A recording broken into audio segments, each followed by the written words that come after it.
نحمد و نصلی علی رسولہ الکریم اما بعد فاعوذ باللہ من الشیطان الرجیم بسم اللہ الرحمن الرحیم۔ تفسیر سورہ البقرہ آیت نمبر 47 سے۔ یا بنی اسرائیل اذکروا نعمتی التی انعمت علیکم وانی فضلتکم علی العالمین۔ اے بنی اسرائیل، یاد کرو میری اس نعمت کو جس سے میں نے تمہیں نوازا تھا، اور اس بات کو کہ میں نے تمہیں دنیا کی ساری قوموں پر فضیلت عطا کی تھی۔ یہ اس دور کی طرف اشارہ ہے جب کہ تمام دنیا کی قوموں میں ایک بنی اسرائیل کی قوم ہی ایسی تھی جس کے پاس اللہ کا دیا ہوا علم حق تھا، اور جسے اقوام عالم کا امام اور رہنما بنا دیا گیا تھا تاکہ وہ بندگی رب پر سب قوموں کو بلائے اور چلائے۔ آیت نمبر 48 پہ آ جائیں۔ وَاتَّقُوا يَوْمًا لَا تَجْزِي نَفْسٌ عَن نَفْسٍ شَيْئًا وَلَا يُقْبَلُ مِنْهَا شَفَاعَةٌ وَلَا يُؤْخَذُ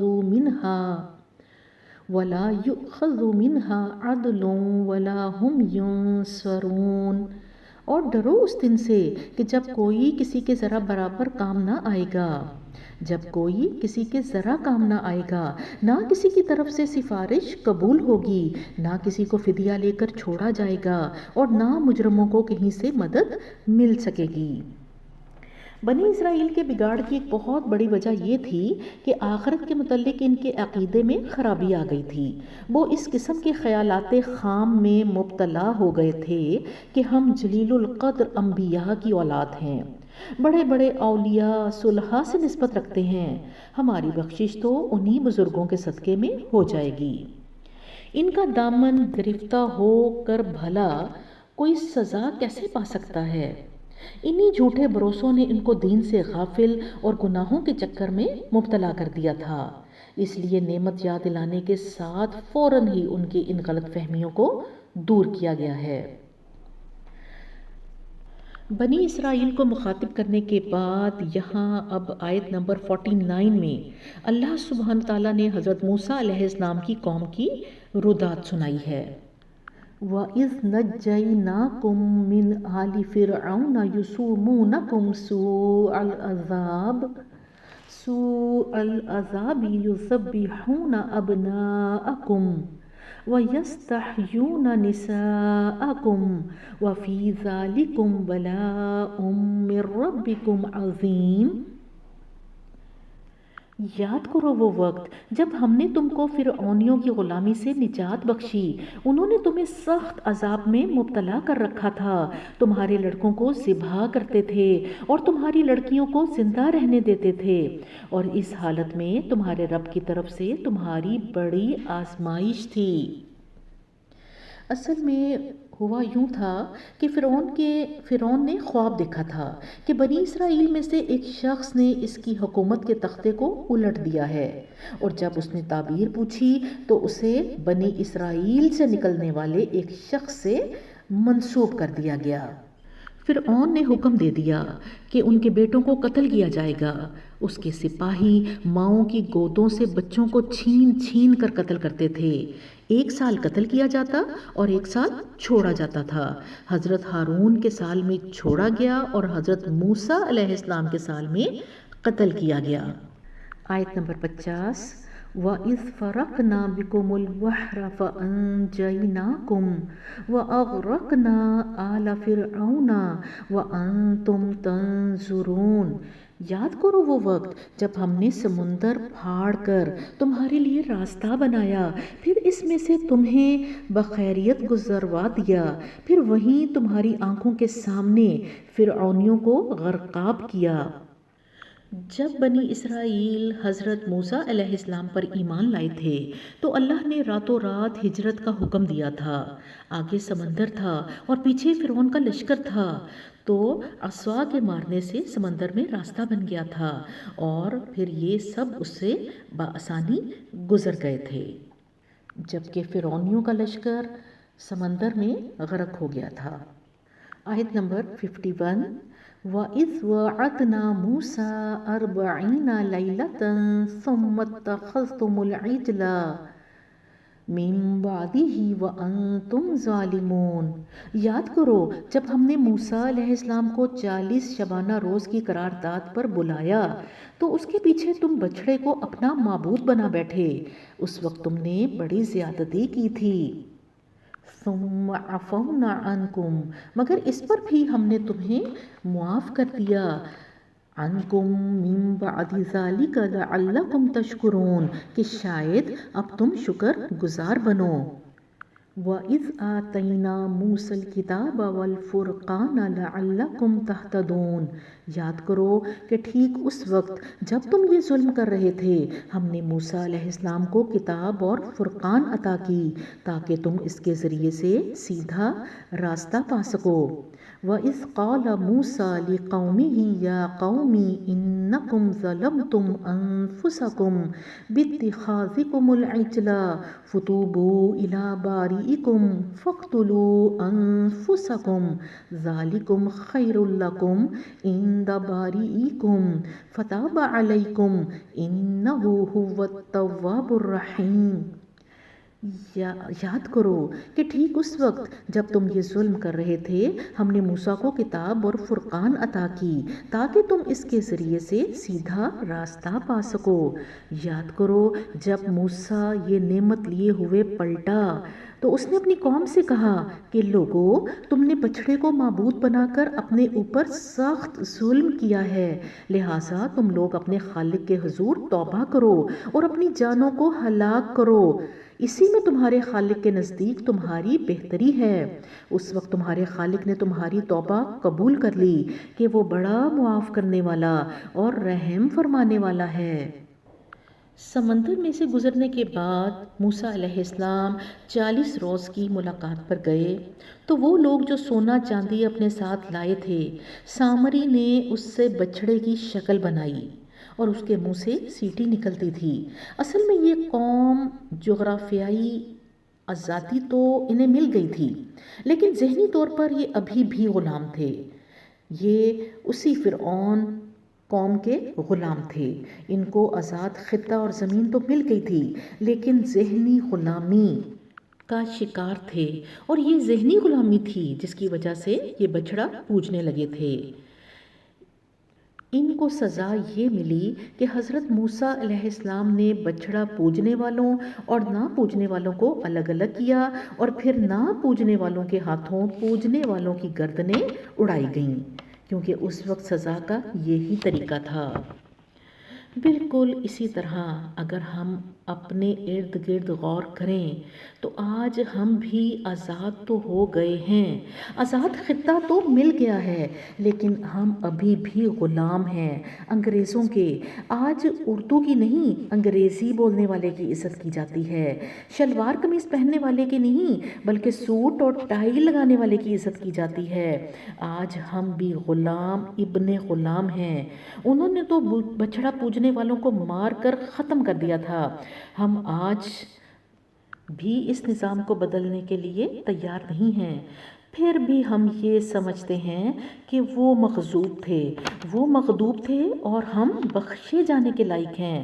مغضوب سے بچنے کی دعائیں تو ہم کرتے ہیں لیکن مغضوب کے عمل چھوڑنے پر تیار نہیں ہیں۔ اللہ سبحانہ وتعالی ہمیں اس غلامی کے طوق سے بچنے کی توفیق دے۔ آیت نمبر 55 پہ آ جائیں۔ وَإِذْ قُلْتُمْ يَا مُوسَىٰ لَن نُؤْمِنَ لَكَ حَتَّىٰ نَرَى اللَّهَ جَهْرَةً فَأَخَذَتْكُمُ الصَّاعِقَةُ وَأَنْتُمْ تَنظُرُونَ۔ یاد کرو جب تم موسیٰ علیہ السلام سے کہا تھا کہ ہم تمہارے کہنے کا ہرگز یقین نہ کریں گے جب تک کہ اپنی آنکھوں سے علانیہ خدا کو تم سے کلام کرتے نہ دیکھ لیں۔ اس وقت تمہارے دیکھتے دیکھتے ایک زبردست صاعقے نے تم کو آ لیا، تم بے جان ہو کر گر چکے تھے۔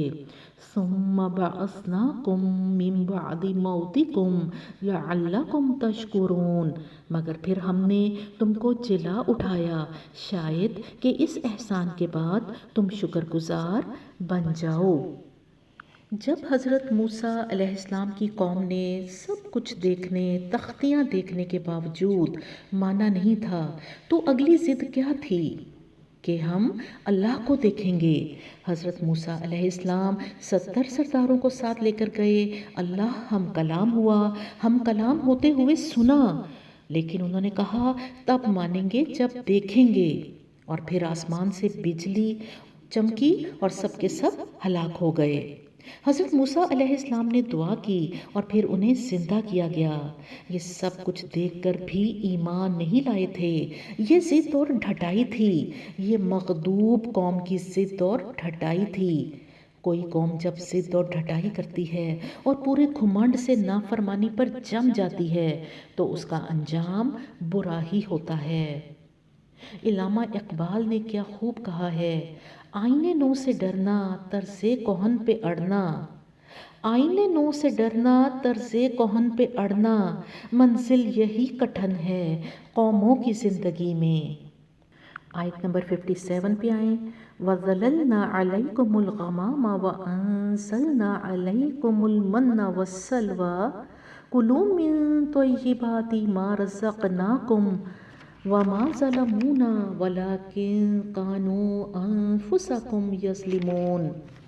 پھر ہم نے تم پر ابر کا سایہ کیا، من و سلوہ کی غذا تمہارے لیے فراہم کی، اور تم سے کہا کہ جو پاک چیزیں ہم نے تمہیں بخشی ہیں انہیں کھاؤ، مگر تمہارے اسلاف نے جو کچھ کیا وہ ہم پر ظلم نہ تھا بلکہ انہوں نے اپنے ہی اوپر ظلم کیا۔ حضرت موسیٰ کی یہ قوم صحرا میں آباد تھی اور انہیں دھوپ اور گرمی سے بچانے کے لیے ایک بدلی ان پر چھائی رہتی تھی، اور پھر اس کے بعد منو سلوہ کیا تھا؟ من آسمان سے برسنے والے شبنم کے قطروں کی طرح تھے۔ یہ لوگ اس کو اپنے برتنوں میں جمع کرتے اور پینے کے لیے استعمال کرتے تھے۔ یہ بہت میٹھا، لذیذ، بہت قوت اور حرارت دینے والا مشروب تھا۔ یہ قطرے جب چیزوں پر جمتے تو ان کو خشک کر کے رگڑ کر روٹی وغیرہ پکاتے تھے۔ سلوہ چھوٹے چھوٹے پرندے تھے جو جھنڈ در جھنڈ آتے تھے اور کھانے کے لیے گوشت فراہم ہو جاتا تھا۔ اللہ سبحانہ تعالیٰ نے ان کو صحرا میں کیوں رکھا تھا؟ سمندر سے نکال کر صحرا میں کیوں آباد کیا؟ اللہ تو قادر تھا ان کو بڑے بڑے محلات میں بھی آباد کر دیتا۔ صحرا میں کیوں رکھا گیا؟ کیونکہ ان سے بہت بڑا کام لینا تھا۔ حضرت موسیٰ علیہ السلام کی شریعت کے نفاذ کا کام لینا تھا۔ ان کو صحرا میں اس لیے رکھا گیا تھا تاکہ یہ جسمانی اور اعصابی طور پر طاقتور بن جائیں، تاکہ فطرت کے قریب ہوں اور دین فطرت کو آسانی سے سمولیں۔ اللہ نے ان کو ہمیشہ من اور سلوہ کیوں دیا تھا؟ کیونکہ اللہ ان کو فکر معاش، کمانے، کھانے پکانے کے چکروں سے آزاد کرنا چاہتا تھا۔ دین کی دعوت، تبلیغ اور اشاعت کا کام کرنے والوں کو کھانے پکانے کے جھنجھٹوں سے آزاد کرنا چاہتا تھا۔ اور پھر ہمیشہ من و سلوہ ہی کیوں؟ اللہ تو قادر تھا، کچھ بھی بھیج سکتا تھا۔ ایک ہی چیز ہمیشہ کیوں؟ کیونکہ اللہ سبحانہ تعالیٰ انہیں طعام اور کھانے پینے کی سادگی کا عادی کرنا چاہتا تھا۔ سنگل ڈش، کھانے کی سادگی۔ پیاری بہنوں، یاد رکھیں کہ اگر زندگی میں بڑے بڑے کام کرنا چاہتی ہیں، اعلیٰ درجے کی اچیومنٹس کرنا چاہتی ہیں، تو خیال رکھیں کہ زندگی کھانا نہ بن جائے، کیونکہ جب زندگی کھانا بن جاتی ہے، صبح شام کھانے کے چکروں میں گزرنے لگتے ہیں تو پھر بڑے بڑے کام نہیں ہو پاتے۔ زندگی میں کھانے کی سادگی، طعام کی سادگی، دعوت اور تبلیغ کے کام کرنے والوں کو اپنانی ضروری ہے۔ آپ صلی اللہ علیہ وآلہ وسلم نے حضرت عائشہ رضی اللہ عنہا کو تازہ کھانا پکا کر کھاتے دیکھا تو کہا، عائشہ کیا تم چاہتی ہو کہ تمہاری زندگی کھانا ہو جائے؟ حضرت عائشہ رضی اللہ عنہا کی تربیت ہو گئی، زندگی میں طعام کی سادگی آ گئی۔ کتنا کام اچیو کیا انہوں نے۔ صحابہ رضی اللہ عنہ نے فرمایا کہ ہمیں دین کا چوتھا حصہ اپنی ماں حضرت عائشہ رضی اللہ عنہ سے ملا۔ 2210 احادیث حضرت عائشہ رضی اللہ عنہ نے مروی کیں۔ اگر آپ چاہتی ہیں کہ کوئی کام کریں تو اپنے قیام و طعام میں سادگی کو رائج کر لیں۔ اللہ سبحانہ تعالیٰ نے جب ان کو من و سلوہ دیا تھا تو کچھ احکامات کا پابند کیا تھا۔ کن احکامات کا؟ ایک تو یہ کہ اللہ سبحانہ تعالیٰ نے کہا تھا صرف جتنا خود کو ضروری ہے اتنا ہی لینا، کسی اور کا حق نہ سمیٹنا، لوٹ مار فساد نہ کرنا اور اس کھانے کا ذخیرہ نہ کرنا۔ یہ کیوں کہا گیا؟ تاکہ ان کے دلوں میں حرص، ہوس، طمع نہ ہو جائے، یہ تکاثر کے چکر میں نہ پڑ جائیں، یہ ظالم اور فتنہ پرور نہ بن جائیں اور یہ بخل نہ کرنے لگیں۔ اس لیے یہ احکامات بتائے گئے۔ یہ تربیت کے لیے تھا۔ لیکن یہ کیا کرتے تھے؟ ان میں سے جو طاقتور جوان تھے وہ بچوں کو، بوڑھوں کو، عورتوں کو یہ لینے نہیں دیتے تھے، بلکہ ان کا حصہ مار کر خود جمع کر لیتے تھے۔ بیمار عورتیں، بچے بھوکے پڑے رہتے تھے، لیکن یہ اپنے تکاثر اور بخل میں آ کر ان کو نہیں دیتے تھے۔ کھانا گل سڑ جاتا تھا تو اگلے دن پھینک دیتے تھے، لیکن ضرورت مندوں اور بھوکوں کو محروم رکھتے تھے۔ پھر اسی لیے ان سے یہ نعمتیں چھین لی گئی تھیں۔ اب آیت نمبر 58 پہ آ جائیں۔ وَإِذْ قُلْنَا ادْخُلُوا هَٰذِهِ الْقَرْيَةَ فَكُلُوا مِنْهَا حَيْثُ شِئْتُمْ رَغَدًا وَادْخُلُوا الْبَابَ سُجَّدًا وَقُولُوا حِطَّةٌ نَغْفِرْ لَكُمْ خَطَايَاكُمْ وَسَنَزِيدُ الْمُحْسِنِينَ۔ پھر یاد کرو جب ہم نے کہا تھا کہ یہ بستی جو تمہارے سامنے ہے اس میں داخل ہو جاؤ، اس کی پیداوار جس طرح چاہو مزے سے کھاؤ، مگر بستی کے دروازے میں سجدہ ریز ہوتے ہوئے داخل ہونا اور کہتے جانا حطتن حطتن، ہم تمہاری خطاؤں سے درگزر کریں گے اور نیکوکاروں کو مزید فضل و کرم سے نوازیں گے۔ فَبَدَّلَ الَّذِينَ ظَلَمُوا قَوْلًا غَيْرَ الَّذِي قِيلَ لَهُمْ فَأَنزَلْنَا عَلَى الَّذِينَ ظَلَمُوا رِجْزًا مِّنَ السَّمَاءِ بِمَا كَانُوا يَفْسُقُونَ۔ مگر جو بات کہی گئی تھی ظالموں نے اسے بدل کر کچھ اور کر دیا۔ آخرکار ہم نے ظلم کرنے والوں پر آسمان سے عذاب نازل کیا۔ یہ سزا تھی ان نافرمانیوں کی جو وہ کر رہے تھے۔ وَإِذِ اسْتَسْقَىٰ مُوسَىٰ لِقَوْمِهِ فَقُلْنَا اضْرِبِي عَصَاكَ الْحَجَرَ فَانفَجَرَتْ مِنْهُ اثْنَتَا عَشْرَةَ عَيْنًا قَدْ عَلِمَ كُلُّ أُنَاسٍ مَّشْرَبَهُمْ كُلُوا وَاشْرَبُوا مِن رِّزْقِ اللَّهِ وَلَا تَعْثَوْا فِي الْأَرْضِ مُفْسِدِينَ۔ یاد کرو جب موسیٰ علیہ السلام نے اپنی قوم کے لیے پانی کی دعا کی تو ہم نے کہا کہ فلاں چٹان پر اپنا عصا مارو، چنانچہ اس سے 12 چشمے پھوٹ نکلے اور ہر قبیلے نے جان لیا کہ کون سی جگہ اس کے پانی لینے کی ہے۔ اس وقت یہ ہدایت کر دی گئی تھی کہ اللہ کا دیا ہوا رزق کھاؤ پیو اور زمین میں فساد نہ پھیلاتے پھرو۔ آیت نمبر 58، 59 اور 60، اس کی تھوڑی سی وضاحت میں آپ کو مزید کر دیتی ہوں۔ حضرت موسیٰ علیہ السلام کی قوم نے جب من و سلوہ کی بجائے دوسرا کھانا مانگا تھا تو اللہ نے ایک بستی کی نشاندہی کی اور کہا کہ جاؤ جہاد کر کے اس بستی میں داخل ہو جاؤ۔ اللہ نے جہاد کا حکم دیا اور ساتھ ہی فتح کا وعدہ کیا، اور فتح کے وعدے کے ساتھ کچھ احکامات کا پابند کیا۔ کیا تھے وہ احکامات؟ کہ جب اللہ کی مدد آئے اور تمہیں فتح ہو تو اس بستی میں داخل ہو کر کیا کرنا؟ سجدہ کرتے ہوئے جانا شکرانے کے طور پر اور تکبر کی نفی کے لیے۔ یہ ہماری شریعت کا بھی حکم ہے کہ جب بھی ہمیں نعمت ملے تو ہمیں کیا کرنا ہے؟ نعمت کے ملنے پر سجدہ، قربانی، عبادات۔ پھر دوسرا حکم کیا دیا گیا کہ جب تم بستی میں فاتح بن کر داخل ہو تو کیا کہنا؟ حطتن حطتن، اپنے لیے بخشش مانگنا اور محکوم قوم کو معاف کر دینا۔ فتح کے ملنے پر بخشش کیوں مانگنا؟ تاکہ اگر اس کامیابی کے موقع پر کوئی کمی کوتاہی ہو گئی ہے تو استغفار کر لو اور رعایا پر کوئی جبر نہ کرو، معافی کا اعلان کر دو۔ یعنی یہ 3 باتیں بتائی گئی تھیں۔ نمبر 1 سجدہ کرنا شکر اور تکبر کی نفی کے لیے، نمبر 2 استغفار کرنا، اور نمبر 3 عام معافی کا اعلان کر دینا۔ لیکن یہ قوم اللہ کی نہیں مانتی تھی۔ انہوں نے کیا کیا؟ سجدہ ریز ہو کر داخل نہیں ہوئے بلکہ متکبر فاتحین بن کر داخل ہوئے، اور حتتن کہنے کی بجائے ہنتتن کہا، نون کا اضافہ کر دیا جس کا مطلب تھا گندم، یعنی وہ ان سے گندم کا خراج مانگنے لگے۔ جب انہوں نے اللہ کے احکامات کی نفی کی تو اللہ نے کیا کیا؟ اللہ سبحانہ تعالیٰ نے آسمان سے گندگی کا عذاب پھینک دیا، ان میں طاعون کی وبا پھوٹی۔ ان آیات سے ہمیں آج کے دور کے لیے بھی پیغام ملتا ہے۔ کیا پیغام ملتا ہے؟